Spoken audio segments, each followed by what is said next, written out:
नमस्कार दोस्तों, आप सबका स्वागत है आपके अपने YouTube चैनल सुप्रीम स्टडी 75 पर। दोस्तों, 23 दिसंबर की शाम होते होते उत्तर प्रदेश सरकार ने बड़ी विज्ञप्ति जारी करके बेरोजगार अभ्यर्थियों को राहत प्रदान की है। केवल और केवल उत्तर प्रदेश सरकार ने, राजस्थान सरकार ने अभी तक कोई विज्ञप्ति जारी नहीं की। उत्तर प्रदेश सरकार ने बड़ी विज्ञप्ति जारी की है।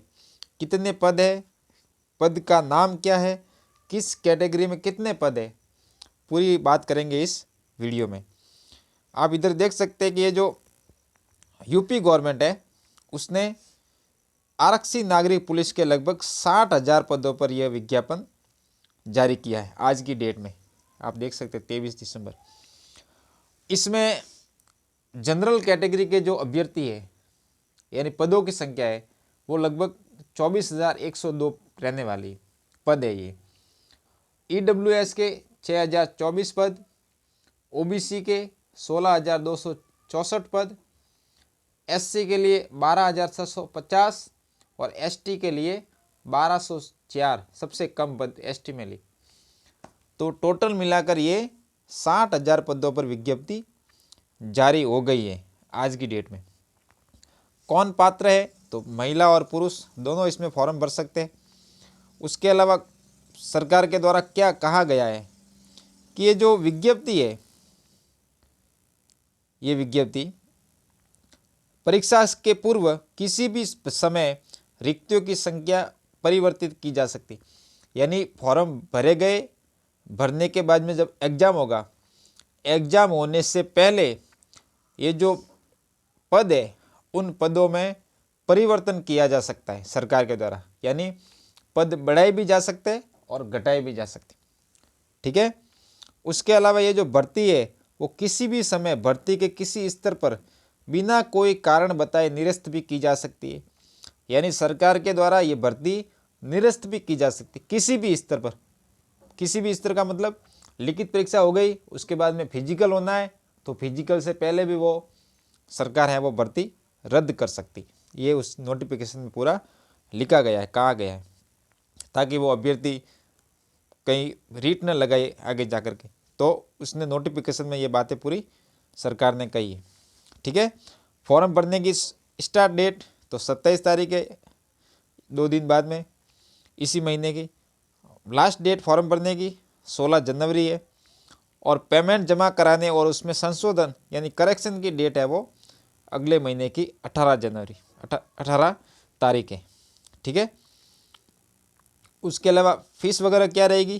तो सभी के लिए 400 रुपये, ठीक है। उसके अलावा ये राष्ट्रीयता है, भारत का नागरिक, ठीक है। उसके अलावा शैक्षणिक योग्यता क्या है? 10वीं और 12वीं पास, यानी 12वीं पास अभ्यर्थी इसमें फॉर्म भर सकता है, ठीक है। उसके अलावा ऐसे अभ्यर्थियों को प्रेफरेंस दिया जाएगा यानी तवज्जो दी जाएगी। कौन हो सकता है उसमें शामिल?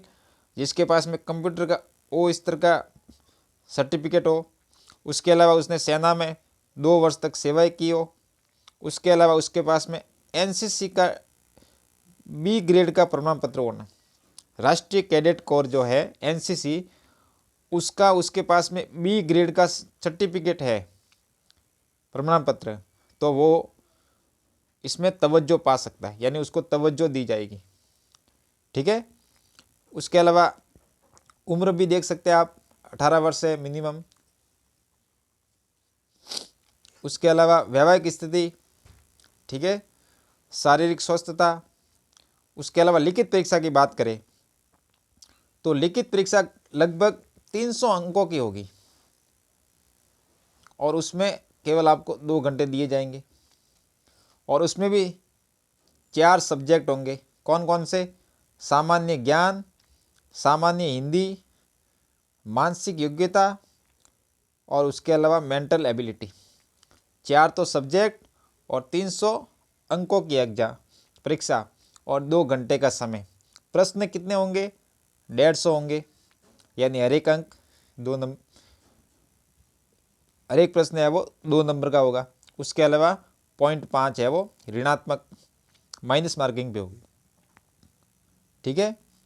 उसके अलावा आप देख सकते हैं कि OMR यानी ऑफलाइन एग्ज़ाम होगा।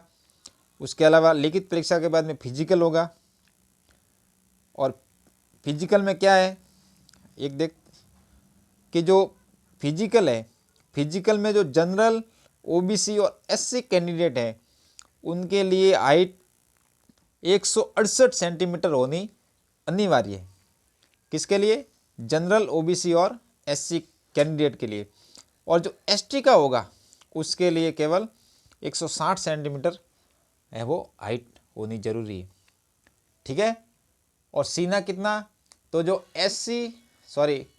जनरल, OBC और SC कैंडिडेट है उनका जो सीना होगा वो तो 79 सेंटीमीटर बिना फुलाने पर, और फुलाने पर कितना? 84 सेंटीमीटर होना जरूरी है। और उसके अलावा जो ST कैंडिडेट है उनके लिए बिना फुलाने पर 77 और फुलाने पर कितना होना चाहिए? लगभग 82 सेंटीमीटर। ठीक है। फिर टिप्पणी लिखी हुई है नीचे कि जो न्यूनतम 5 सेंटीमीटर है वो सीने का फुलाव कंपलसरी है। ठीक है। उसके अलावा हाइट लिखी हुई है। हाइट कितनी है? तो जो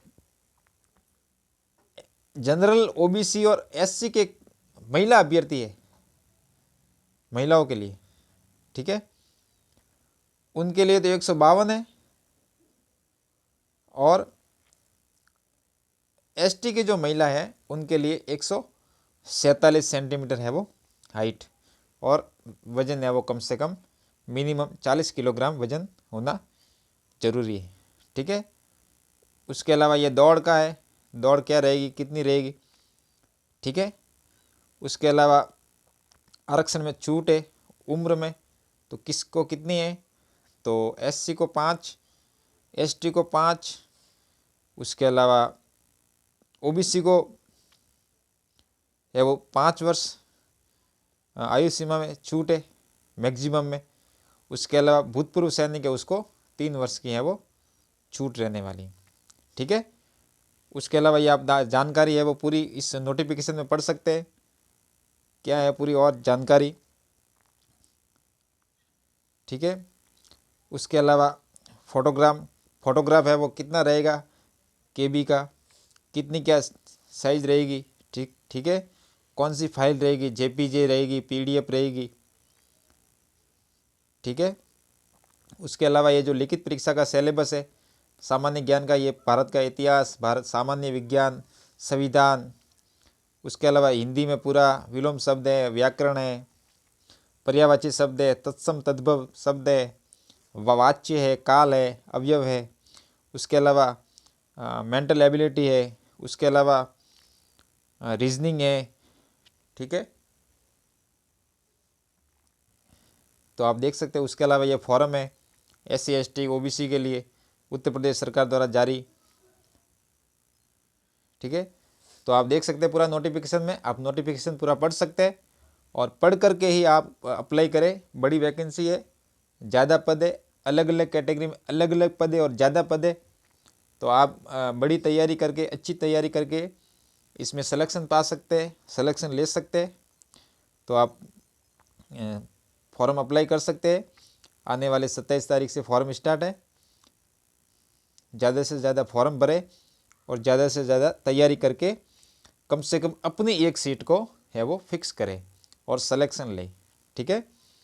तो कैसी लगी जानकारी आप बताएं कमेंट करके। और ऐसे ही शिक्षा से जुड़ी खबरों को प्राप्त करने के लिए आप हमारे चैनल सुप्रीम स्टडी 75 को ज़रूर सब्सक्राइब करें। धन्यवाद। जय हिंद।